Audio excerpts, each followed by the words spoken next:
नमस्कार। एनटीभी कोहलपुर समाचारमा स्वागत छ। म दुर्गा भट्ट। पछिल्लो केही दिन यता तराईका जिल्लाहरूमा तापक्रम 40 डिग्री सेल्सियस भन्दा माथि देखिएको छ, जसले गर्दा तराईका जिल्लाहरूको जनजीवन पनि निकै नै प्रभावित भएको छ। आजको समाचारमा गर्मी बढ्दै जाँदा अस्पतालमा पनि बिरामीको संख्या बढ्दै गएको कपिलवस्तुको खबर छ। साथमा सुदूरपश्चिम प्रदेश सरकार आगामी आर्थिक वर्षको बजेट निर्माणमा जुटेको प्रसङ्गसँगै देश विदेश र खेलकुदका खबरहरू हुनेछन्। तर सुरुमा प्रमुख समाचार। तराईका जिल्लाहरूमा केही दिनदेखि तापक्रम 40 डिग्री भन्दा माथि, जनजीवन असहज, गर्मीसँगै अस्पतालमा बिरामीको संख्या पनि बढ्दै। लुम्बिनी प्रदेश सरकारले ल्याएको नीति तथा कार्यक्रममाथि आगामी संसद बैठकमा छलफल हुने, नीति कार्यक्रम सतही भएको प्रतिपक्षी दलको टिप्पणी। डोटी स्थित भैरव प्रसाद गढद्वारा विद्यालय जनचेतनामूलक कार्यक्रम सुरु, समाजमा हुने सम्भावित जोखिम न्यूनीकरण गर्ने उद्देश्य। बेलायती पूर्व प्रधानमन्त्री बोरिस जोन्सनद्वारा सांसद पदबाट राजीनामा दिएपछि रिक्त भएको सिटमा उपचुनाव हुने र 20 वर्ष मुनिको महिला एसियन कप छनौटको दोस्रो चरणको अन्तिम खेलमा पनि नेपाल पराजित भएसँगै नेपाल छनौटबाटै बाहिरियो।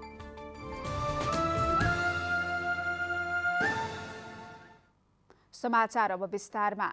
गएको बुधबार नवलपरासीको नवलपुरमा मापन भएको देशकै सबैभन्दा बढी तापक्रम हिजो फेरि उच्च बिन्दुमा पुगेको छ।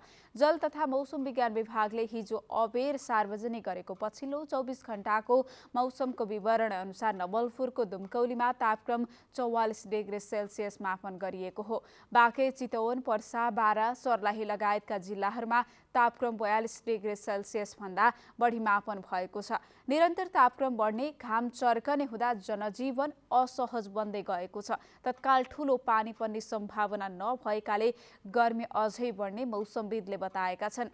गर्मीबाट बच्नका लागि परोपकारी संस्थाहरूले ठाउँ ठाउँमा माटोको भाँडाहरूमा पानी राखेर खुवाउने, सातु खुवाउने, कागती हालेर पानी खुवाउने र मही खुवाउने परम्परागत विधिलाई निरन्तरता दिन विज्ञहरूले आग्रह गरेका छन्। तातो हावाबाट बच्न, घरभित्र अर्थात् चिसो ठाउँमा रहन, बाहिरी वातावरणमा बढी नजान, हल्का लुगा लगाउन, बाहिर निस्कदा टाउको छोप्न, टोपी लगाउन, नियमित पानी तथा जुस शरबत प्रशस्त मात्रामा पिउन डाक्टरहरूको सुझाव छ। तराई मधेसमा बढ्दो गर्मीसँगै अस्पतालमा पनि बिरामीहरू बढिरहेका छन्। तराईका जिल्लाहरूमा केही दिनदेखि गर्मी बढेसँगै कपिलवस्तु अस्पतालमा पनि बिरामीको संख्या बढ्न थालेको अस्पतालले जनाएको छ। तातो हावा, लूका कारण मानिसहरूको स्वास्थ्यमा समेत समस्या देखिएकाले सचेत रहन स्वास्थ्यकर्मीहरूले आग्रह गरेका छन्। तराई मधेसमा बढ्दो गर्मीले यहाँको जनजीवन प्रभावित हुँदै गएको छ भने गर्मी बढेसँगै कपिलवस्तुका अस्पताल तथा स्वास्थ्य चौकीहरूमा अहिले बिरामीको चाप पनि वात्तै बढेको छ। तराईका जिल्लाहरूमा केही दिनदेखि गर्मी बढेसँगै कपिलवस्तु अस्पतालमा पनि बिरामीको संख्या बढ्न थालेको अस्पतालले जनाएको छ। गर्मीकै कारण अहिले बढी झाडापखाला, फुड पोइजनिङ, भाइरल ज्वरोका बिरामी उल्लेख्य संख्यामा बढेको अस्पतालले जनाएको छ। कपिलवस्तु अस्पतालमा अहिले 3 दिनभित्रमा बिरामीको संख्या दिनको 250 भन्दा बढी आउन थालेको कपिलवस्तु अस्पतालका मेडिकल सुप्रिन्टेन्डेन्ट डाक्टर विपिन जयसवालले बताउनु भएको छ।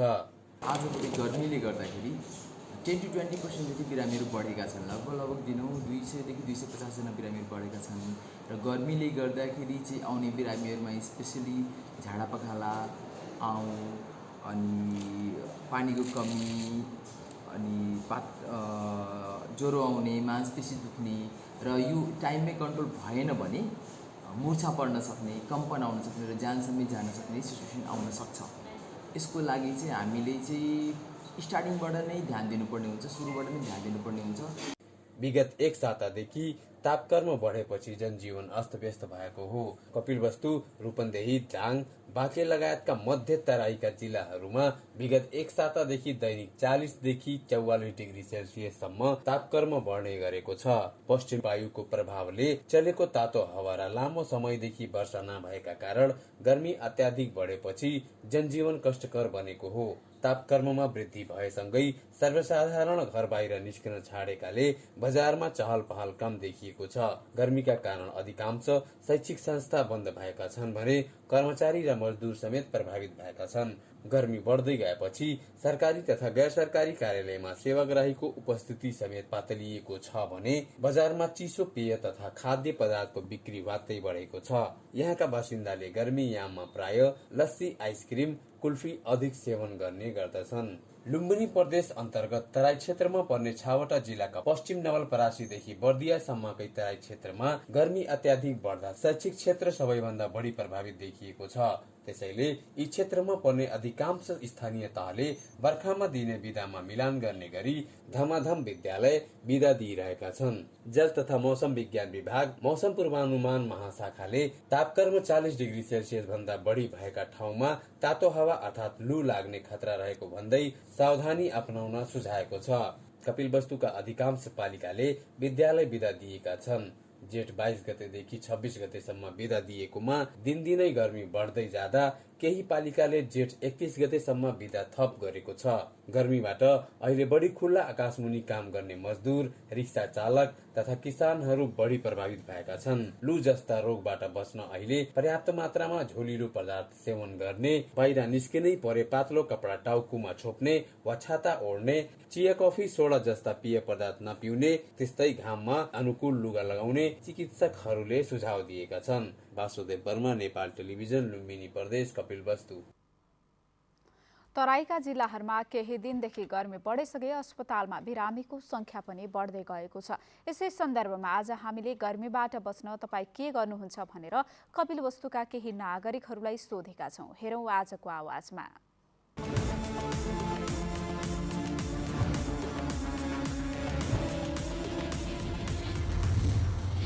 नेपाली धेरै बढेको छ। 40-42 डिग्रीभन्दा बढी गर्मी पर्नु भनेको तपाईँको शरीरको लागि धेरै हानिकारक कुरा हो। 42 डिग्रीभन्दा बढी भयो भने चाहिँ कुनै पनि इन्जाइमले काम गर्दैन, कुनै प्रोटिनले काम गर्दैन शरीरमा। त्यही भएर चाहिँ क्यान्सरले खानेकुरामा पनि विचार गर्नुपर्छ। बढीभन्दा बढी पानी, जुस, धेरै किसिमको जुसहरू पाउँछ होइन, पानी पदार्थ धेरै पाउँछ, त्यो सब चाहिँ सेवन गर्नु राम्रो हो। सकेसम्म 11 बजेदेखि 4 बजेसम्म जब चाहिँ सूर्यको प्रकोप चाहिँ धेरै हुन्छ, सूर्यको प्रताप प्रचण्ड हुन्छ, त्यति बेला चाहिँ के छ भने बाहिर ननिस्किने। गर्मीबाट जोगिन अब घरभित्रै बसौँ, काम नपरे मात्रै बाहिर निस्क्यौँ। गर्मी त 40-45 डिग्री पुगिरहेछ तौलिया हावाको। अहिले दिन प्रतिदिन गर्मी बढ्दै गएको छ। 40-45 हाराहारीमा भइरहेको छ। गर्मीबाट जोगिन हामीले एकदम सजग हुनुपर्छ र पानी एकदमै प्रशस्त मात्रामा पिउनुपर्छ। अनि त्यसपछि बाहिर निस्किँदा धेरै ख्याल गर्नुपर्छ। हाफ कपडाहरू सकेसम्म नलगाउने। लू लाग्ने सम्भावना बढी भएको हुनाले चाहिँ स्किन इफेक्टहरू हुने, त्यसपछि मान्छेमा चाहिँ पानीको कमी भएको हुनाले चाहिँ बिहोस हुने अवस्था हुन्छ। त्यही भएर यो समयमा चाहिँ एकदम ख्याल गर्नुपर्छ। गर्मीमा बच्नको लागि पानी धेरै खानुपर्छ र गर्मीमा धेरै बाहिर पनि निस्किनु हुँदैन। यदि काम पऱ्यो भने माथि निस्किनु। बच्नको लागि हामीले शरीरमा हल्का किसिमको कपडाहरू लगाउने होइन, छाहारीमा बस्ने, अति आवश्यक काम परेको अवस्था मात्रै घर बाहिर निस्किने र समय समयमा ठुलो पदार्थहरू र चिसो पानीहरू पिउने गर्नुपर्छ। त्यो गरियो भने गर्मीबाट बस्नलाई सकेसम्म घरमै बसे हुन्छ। यदि एकदमै आवश्यक पऱ्यो भने मात्र घरबाट बाहिर निस्के, त्यो पनि साँझ र बिहान मात्रै, किनभने यस्तो गर्मी छ अहिले बाहिर ननिस्किने बेस हुन्छ। अनि निस्किँदाखेरि पनि अब टोपीहरू लगाउने, छाताहरू ओढ्ने, सकेसम्म अब आफ्नो अब गाडीहरू छ बाइकहरूमा त्यस्तो खुल्ला एकदमै धेरै लङ ट्राभलहरू नगर्ने। अनि अब गर्मीबाट बस्नको लागि एकदमै धेरै फलफुलको जुसहरू खाने।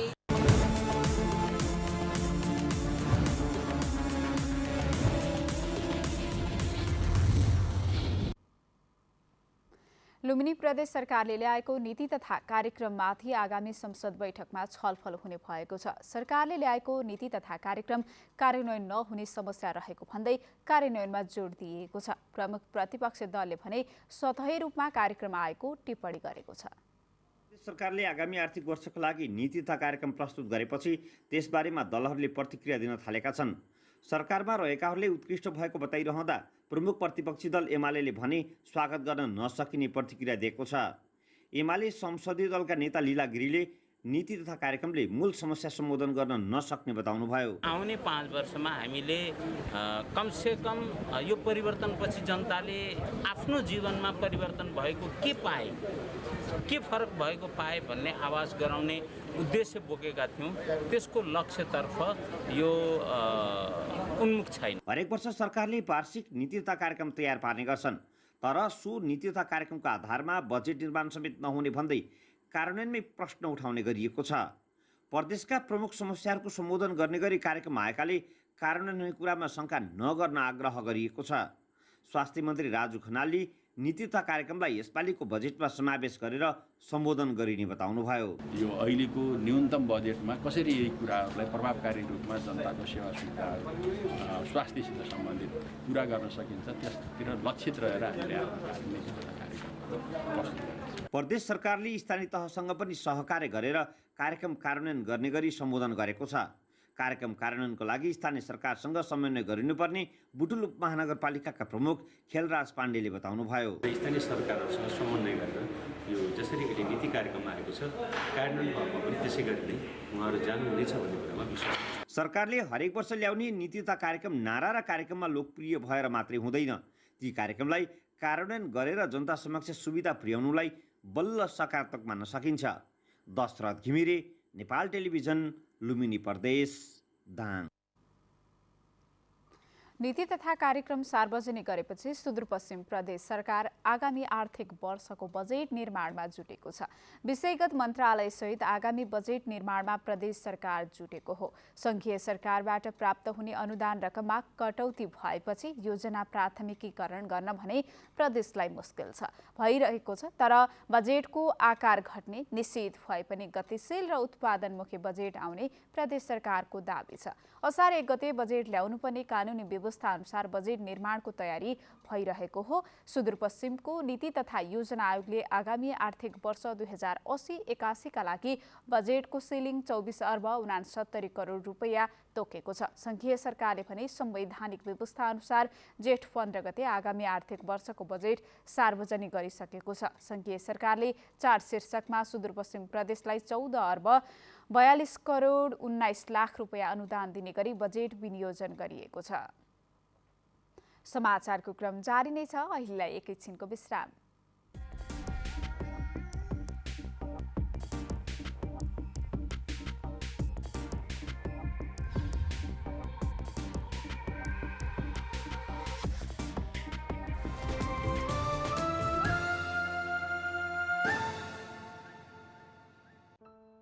यो प्लास्टिक जन्य सामग्रीहरूको कथा हो।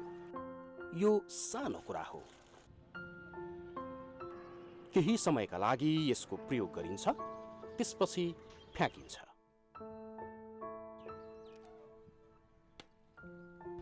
यो न कुहिन्छ न जलाउनै मिल्छ, तर यसले जनजीवन र पर्यावरणमा नकारात्मक प्रभाव पार्दछ। यसको व्यवस्थापन यसरी नै हुनुपर्छ भन्ने छैन, तर प्रशोधन गरेर यस्ता प्लास्टिक जन्य सामग्रीहरूलाई हामीले दोस्रो मौका दिन सक्छौँ। यसलाई नयाँ उत्पादनमा परिणत गर्न सकिन्छ, प्राकृतिक स्रोतको संरक्षण गर्न र प्रदूषण नियन्त्रण गर्न सकिन्छ। आउनुहोस्, प्लास्टिक जन्य सामग्रीहरूको प्रयोगलाई निरुत्साहित गरौँ र गरिसकेका वस्तुहरूको उचित व्यवस्थापन गरी हाम्रो वरपरको वातावरणलाई स्वच्छ राख्नमा सहयोग गरौँ।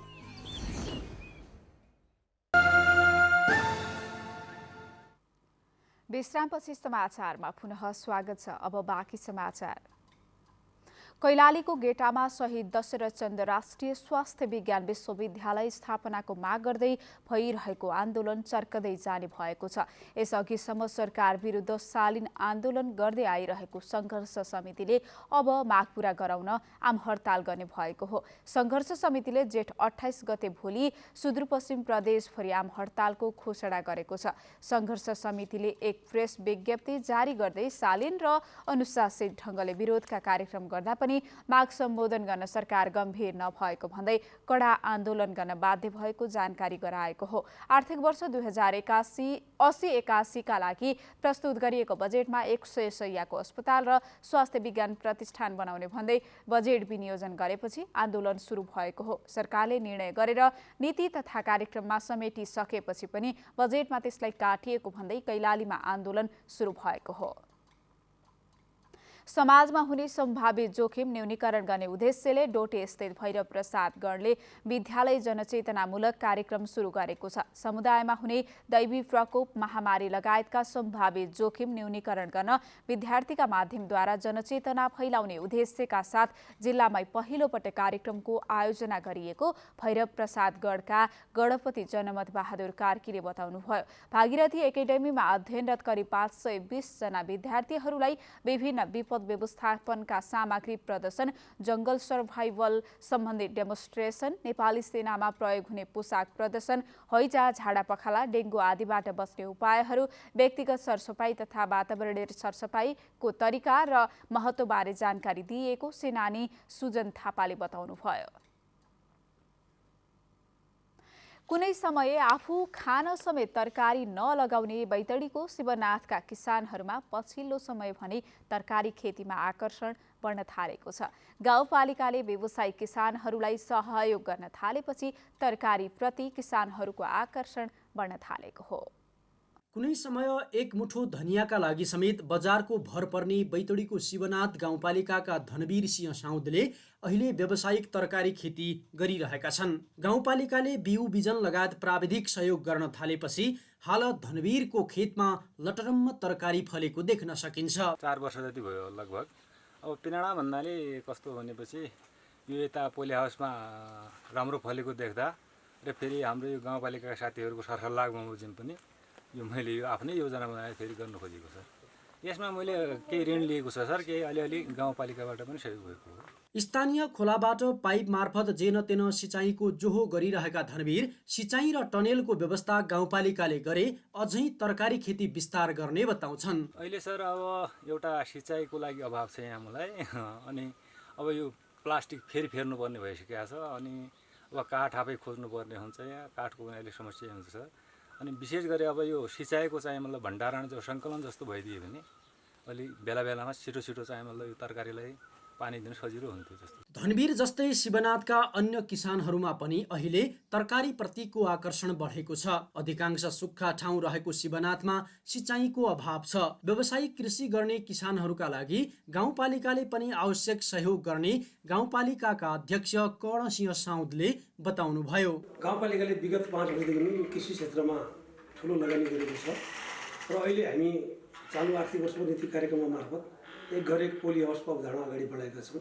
किनभने हामी विगतको प्रतिफल देखेर हामी उत्साहित भएका छौँ र त्यो अनुसारमा अब हरेक घरमा एक पोली हाउस उत्पादन गर्ने वितरण गर्ने र त्यो किसानले चाहिने तरकारी व्यवसायिक तरकारी उत्पादन गरेर व्यवसायिक किसान बनाउनेतिर हाम्रो जोड चलेको छ। उजाड देखिने शिवनाथका गाउँहरूमा स्थानीय शाळा संस्थाद्वारा सञ्चालित पहल परियोजनाले पनि तरकारी खेती गर्ने बानीको विकास गरेको थियो। व्यावसायिक कृषि गर्ने किसानहरूलाई राज्यका तर्फबाट सिँचाइ लगायतका सुविधा दिन सके अझै यहाँका किसानहरू व्यावसायिक तरकारी खेतीतर्फ लाग्ने देखिन्छन्। नरी बडु, नेपाल टेलिभिजन, सुदूरपश्चिम प्रदेश, शिवनाथ, बैतडी। जग्गा भोगक्षय हुन नदिन डोटीको बडी केदार गाउँपालिका वडा नम्बर 1 बिपिनगर स्थित कापडी गाडमा करिब 24 लाख रुपैयाँको लागतमा तटबन्ध निर्माण गरिएको छ। राष्ट्रपति चुरे तराई मध्य संरक्षण विकास समिति कार्यक्रम कार्यान्वयन इकाइ लम्की कैलालीको आर्थिक सहयोगमा तटबन्ध निर्माण गरिएको हो। वर्षेनी बर्खाको समयमा कापडी गाडले बिपिनगर बजार क्षेत्रलाई कटान गर्दै जग्गा कटान गरी बगाउन थालेपछि रोकथामका लागि तटबन्ध निर्माणमा जोड दिइएको तटबन्ध निर्माण उपभोक्ता समितिका अध्यक्ष गणेश बमले बताउनुभयो। समाचारको क्रम जारी नै छ, एकैछिनको विश्राम।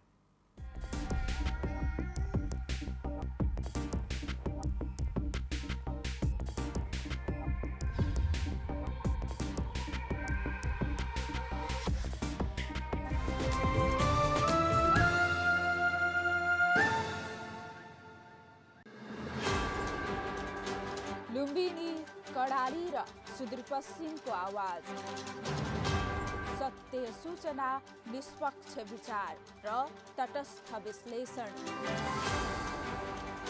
समावेशी आवाज र समतामूलक चरित्र बोकेको देशको सञ्चार सहयात्री, जनताको सूचनाको अधिकार, हामी जिम्मेवार। खबरै खबरको दुनियाँमा अब नयाँ आयाम।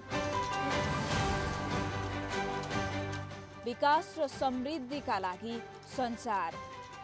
एनटिभी कोहलपुर समाचार।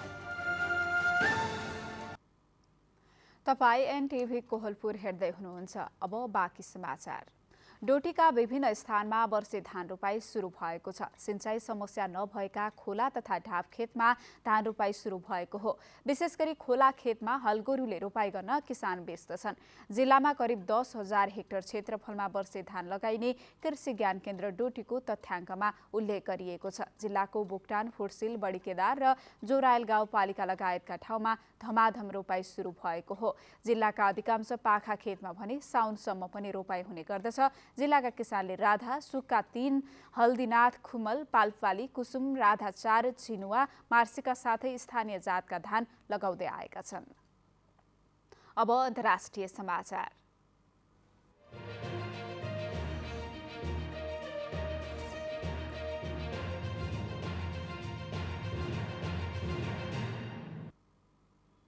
बेलायती पूर्व प्रधानमन्त्री बोरिस जोन्सनले सांसद पदबाट राजीनामा दिनुभएको छ। तत्कालै लागू हुने गरी उहाँले राजीनामा दिनुभएको हो। जोन्सनले राजीनामा दिएपछि रिक्त भएको सिटमा उपचुनाव हुने समाचार संस्था एपीले जनाएको छ। कोरोना सम्बन्धी नियम पालना नगरेको विषयमा उहाँमाथि हाउस अफ कमन्सलाई भ्रमित गरेको आरोप छ। तर उहाँले कोभिड-19 का सबै नियम पालना गरेको बताउँदै आउनु भएको छ। संसदको विशेषाधिकार समितिले जोन्सनले लापरवाही वा जानाजानी सांसद लाई गुमराह गरेको प्रमाणित भएमा उहाँलाई 10 दिनभन्दा धेरै सांसद पदबाट निलम्बन गर्न सिफारिस गर्न सकिनेछ। प्रधानमन्त्री हुँदा कोभिड-19 का नियमहरू तोडेर पार्टी गरेपछि उहाँको आलोचना भएको थियो। अब आर्थिक समाचार।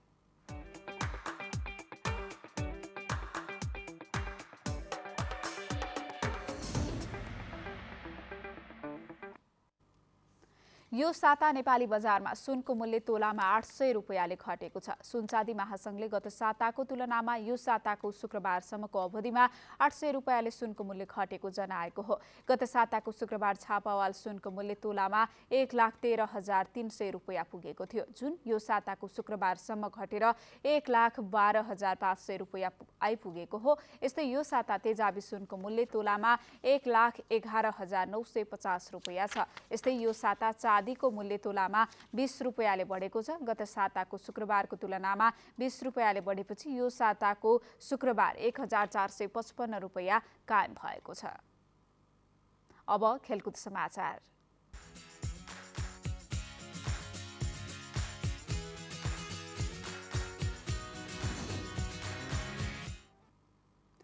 एएफसी 20 वर्ष मुनिको महिला एसियन कप छनौटको दोस्रो चरणको तेस्रो तथा अन्तिम खेलमा पनि नेपाल पराजित भएको छ। म्यानमारको यानगुनमा भएको खेलमा नेपाल चाइनिज ताइपेसँग 5-0 गोलले पराजित भएको हो। यसअघिका खेलमा नेपाल म्यानमार र चीनसँग पनि समान 5-0 गोलले पराजित भएको थियो। यो प्रतियोगितामा नेपालले 15 गोल खाँदा 1 गोल पनि गर्न सकेन। नेपाल छनौटबाट बाहिरिसकेको छ। नेपाल प्यालेस्टाइनमा भएको पहिलो चरणमा घरेलु टोली प्यालेस्टाइन र उत्तरी मारियाना आयरल्यान्डसँग समान 6-0 गोलले हराउँदै दोस्रो चरणमा प्रवेश गरेको थियो। छनौटमा उत्कृष्ट 4 टोलीले उज्बेकिस्तानमा हुने 20 वर्ष मुनिको महिला एसियन कप खेल्नेछ। अब मौसम।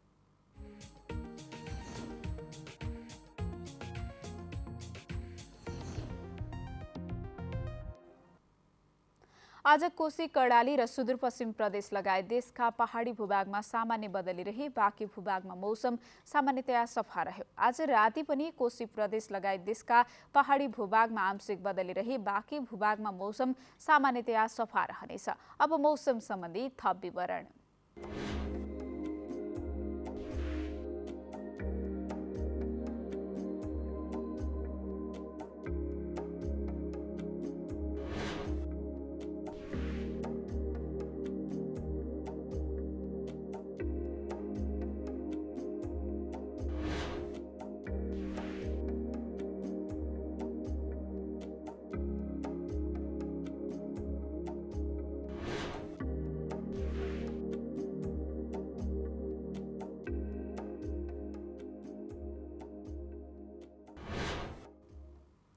समाचारको अन्त्यमा प्रमुख समाचार पुनः एकपटक। तराईका जिल्लाहरूमा केही दिनदेखि तापक्रम 40 डिग्री भन्दा माथि, जनजीवन असहज, गर्मीसँगै अस्पतालमा बिरामीको संख्या पनि बढ्दै। लुम्बिनी प्रदेश सरकारले ल्याएको नीति तथा कार्यक्रममाथि आगामी संसद बैठकमा छलफल हुने, नीति कार्यक्रम सतही भएको प्रतिपक्ष दलको टिप्पणी। डोटी स्थित भैरव प्रसाद गढद्वारा विद्यालय जनचेतनामूलक कार्यक्रम सुरु, समाजमा हुने सम्भावित जोखिम न्यूनीकरण गर्ने उद्देश्य। बेलायती पूर्व प्रधानमन्त्री बोरिस जोन्सनद्वारा सांसद पदबाट राजीनामा दिएपछि रिक्त भएको सिटमा उपचुनाव हुने।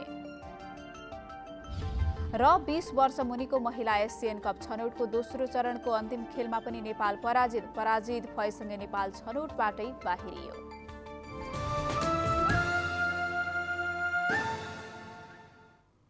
हवस् त अहिलेलाई समाचारको सिलसिला यति नै, बिदा दिनुहोस्। नमस्कार।